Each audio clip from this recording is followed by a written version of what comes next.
Hello, I am Dr. Jers, and welcome to Shakespeare in Context. Now, I'll be honest with you. When Seton Hill University asked me to teach this as an online class, I had some mixed feelings. Shakespeare lived in an oral culture where the spoken word was much more important than it is today. And it's just not easy for us to hear each other's voices exploring Shakespeare in an online class. But an online environment has its benefits, and I hope everything will balance out. But let's jump right into some of Shakespeare's language. Oh, for a muse of fire that would ascend the brightest heaven of invention, a kingdom for a stage, princes to act, and monarchs to behold the swelling scene. Okay, so what was that? Well, that's from the opening of Shakespeare's history play, Henry V. If you're a native English speaker, you've probably encountered each one of these words in a different context. During this lecture, I'll say just a few words to kind of get us into that Muse of Fire speech. And we'll do an overview of the course. I'll have a bit on what I mean by Shakespeare in context, a discussion on the nature of language, and then we'll do a little bit of kind of next steps.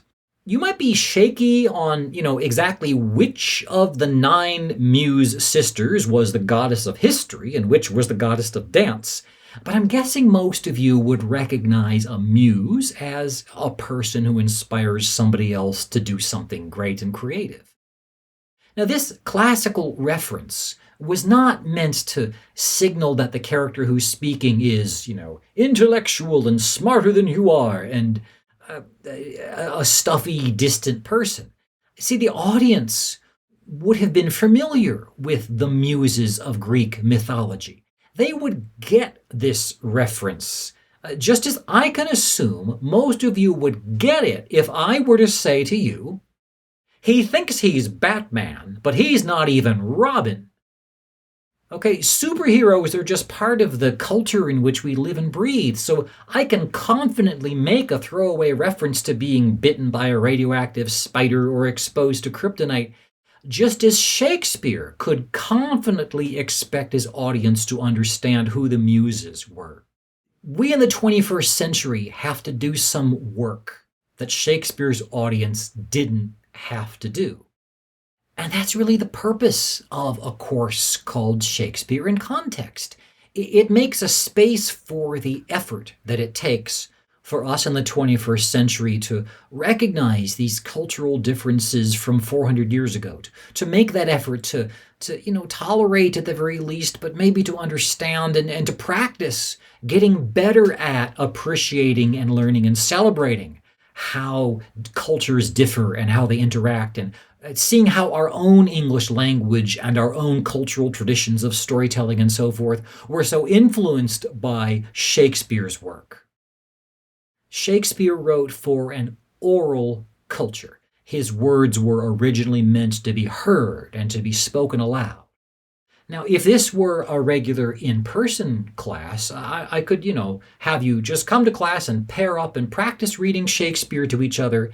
And I would just kind of, wander around the room, and if I could hear somebody struggling with the word, or if I could see on their face that they're frustrated, I could just casually stroll over and say, how you doing? And interact with you until I felt like you got the point I wanted to make in that activity. We can't really do that kind of informal, casual group learning activity in this online asynchronous class.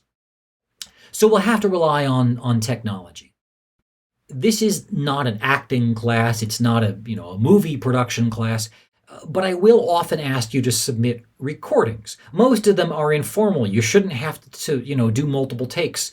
Some of them might require more preparation. Certainly they will require more preparation, some of them.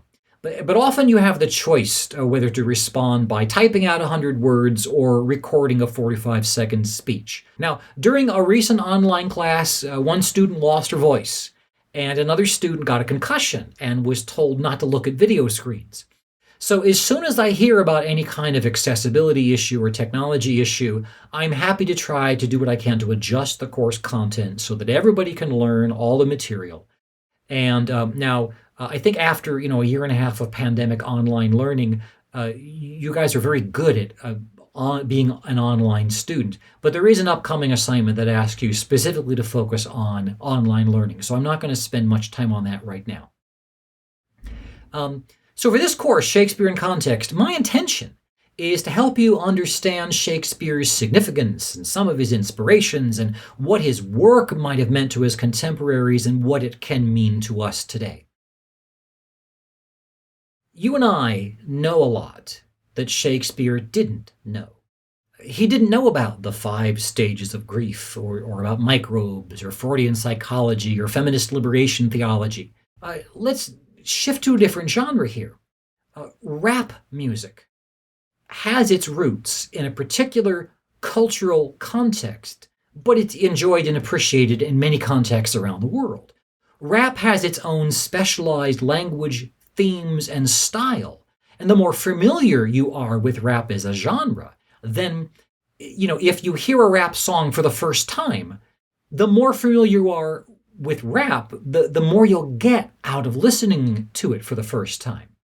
And if you're a real fan of rap, you might notice new details after the 50th listen that you wouldn't have noticed after the 5th listen.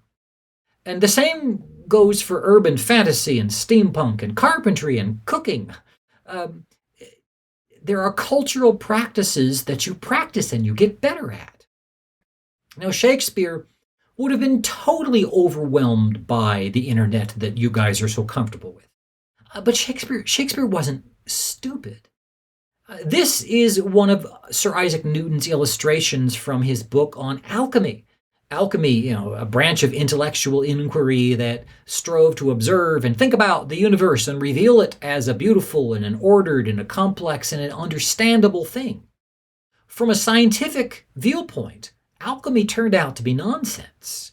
But we wouldn't today have a scientific viewpoint if it hadn't been for people like Isaac Newton, who were trying to seek beauty and truth and order in the universe by trying to explain it through the lenses of alchemy or astrology or what have you. So there is nothing about your brain that prevents you from understanding this complex symbol, provided you have enough exposure to it. Just as you get better at interpreting rap the more you are exposed to rap, and you get better at riding a bicycle the more you ride the bicycle, we can expect that the average person in Shakespeare's day got really good at understanding complex language because they were surrounded with people giving speeches.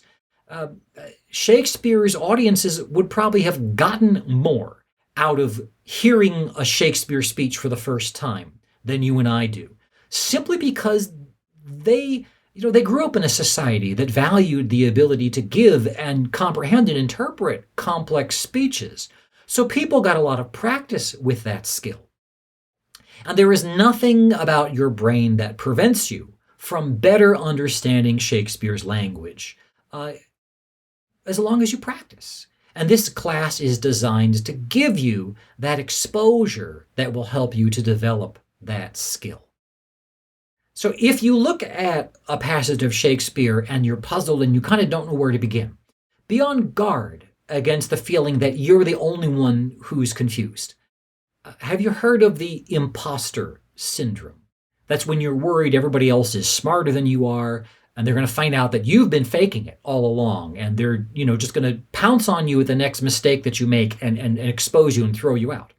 Well, I sometimes feel that way myself. I mean, I'm a year-round fan of Shakespeare, but I teach this class only, once every 2 years. So I'm a part-time teacher of Shakespeare, and I'm constantly reminded that there are other professors who are so much better at understanding Shakespeare than I'll ever be.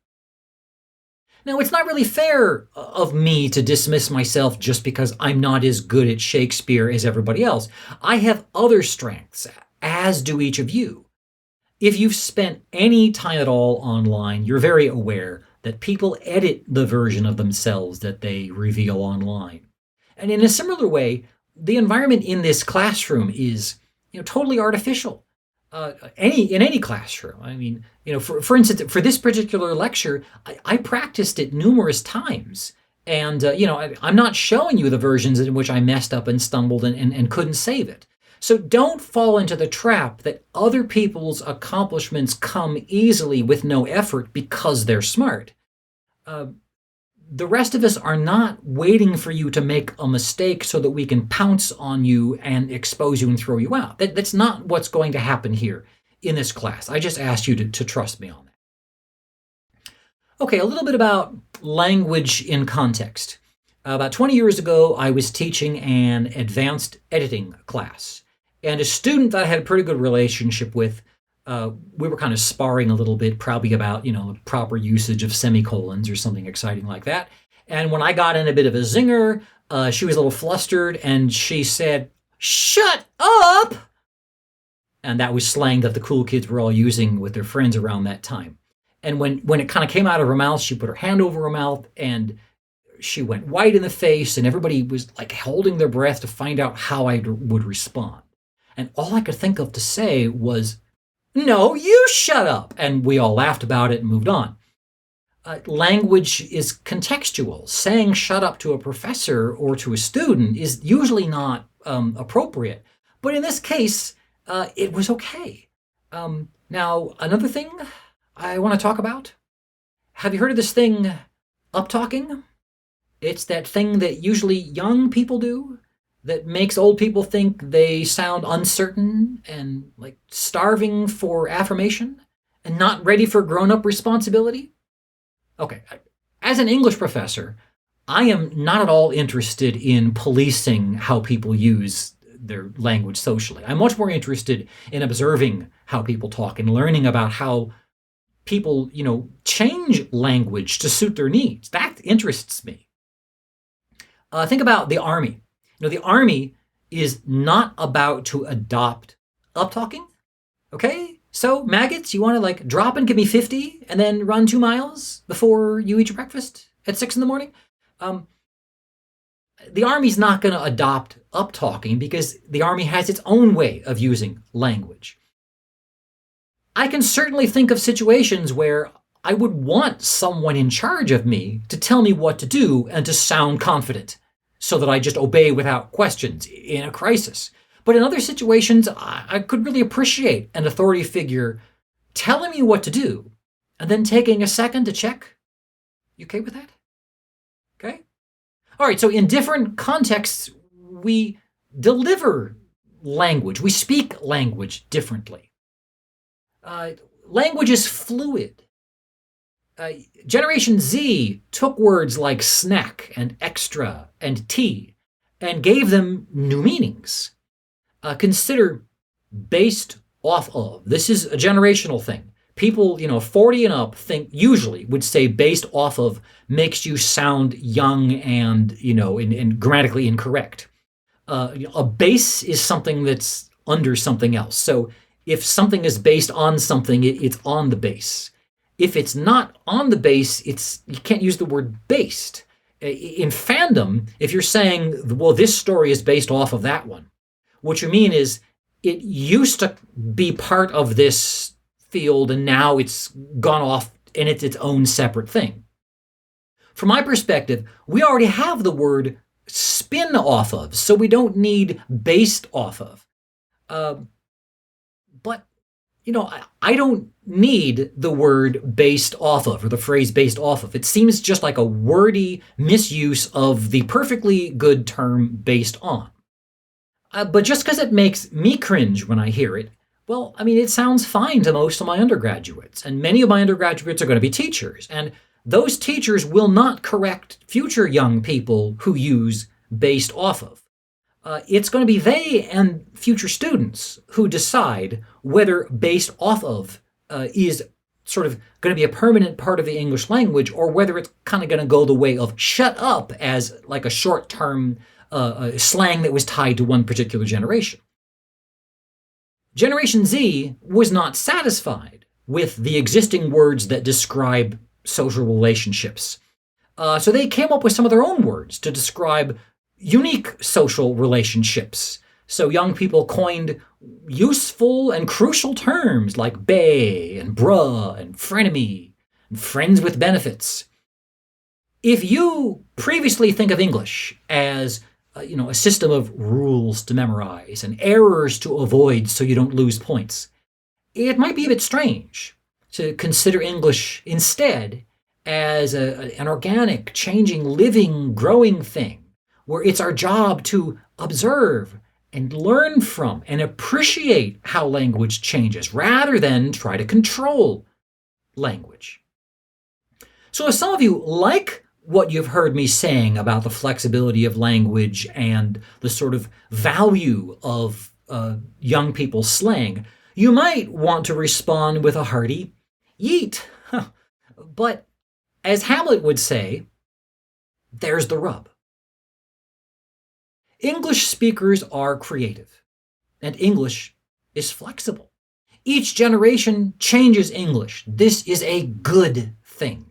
It's a good and it's a productive and a creative thing that didn't start with your generation and it didn't start with my generation.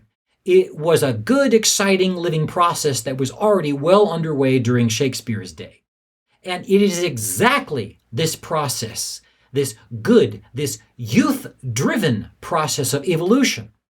That's the reason why Shakespeare's language from 400 years ago sounds so different to our ears, because each new generation of English speakers changed English a little bit, for good reasons. Okay, well, I won't always have a video like this that sort of walks you through the upcoming assignments. You've probably heard the guideline, though, that for about every hour you spend in class, plan to spend 1 or 2 hours outside of class. If this were an in-person class, then just showing up to class, you'd get about 2.5 hours a week of lectures and discussions and writing workshops. And that's in addition to the time that you need to spend outside of class reading the plays and writing up your responses and working on the various projects. So in an online class, I have the same amount of material to cover as an in-person class, but when you're taking an online class, it's all homework. So I've spread the work out so that there are regular deadlines on Monday, Wednesday, and Friday. Now, this is an asynchronous class, meaning you do not have to be sitting at your desk on Monday, Wednesday, and Friday. Those are just the deadlines for when the assignments are due. It might help if you think of one of those assignments as the homework that you should have done before class if it were a regular in-person class, and the second assignment is the work that we would have done during class. Anyway, so think about that and pace yourself, and that might help you sort of work your way through this. You can work ahead if you like. You can work ahead if you like. The slots are very much open, but this is not the kind of class where you can check out for 3 weeks and then spend a whole weekend plowing through textbook chapters and taking multiple choice tests and catching up. In any English literature class, we depend upon discussion. And the online discussions really need to have everybody thinking about and talking about and reading the plays at roughly the same time. So if you work too far ahead, there will be nobody for you to discuss your ideas with, and you'll have to come back later to participate in the discussion. If you fall too far behind, then by the time you contribute to the discussions, most of your classmates will be on next week's homework and they're not going to have time to go back in time and engage with you. So if you're too far out of sync with these deadlines, the class will feel a lot more lonely than it should. Now, all the instructions are available on Canvas. Just click through the assignments in the order that they're presented on the syllabus page, and you should be fine. All the course policies, including the textbooks, are in the syllabus. You can find it on the top of the page. In early November, there's a week or so marked TBA. That's because I'm hoping to get some discounted tickets to local productions of Shakespeare in the area, assuming the theaters continue to open up slowly and cautiously. If you are not taking this course from within the Pittsburgh area, I hope you're able to find a Shakespeare production wherever you are. We do not have to attend all on one day as a group. You can attend whenever you want. And whatever play you decide to attend, that will be the play that you read and write about during those TBA slots in November. I am very much looking forward to being part of your exposure to Shakespeare. I had a great time when I was an undergraduate taking Shakespeare, and I'm really honored to introduce this great body of work to you. And I hope that you will find it useful and productive. I'm looking forward to hearing your thoughts. Happy reading as you get yourself comfortable with Shakespeare's language, and I'll see your work online. Nice to meet you all.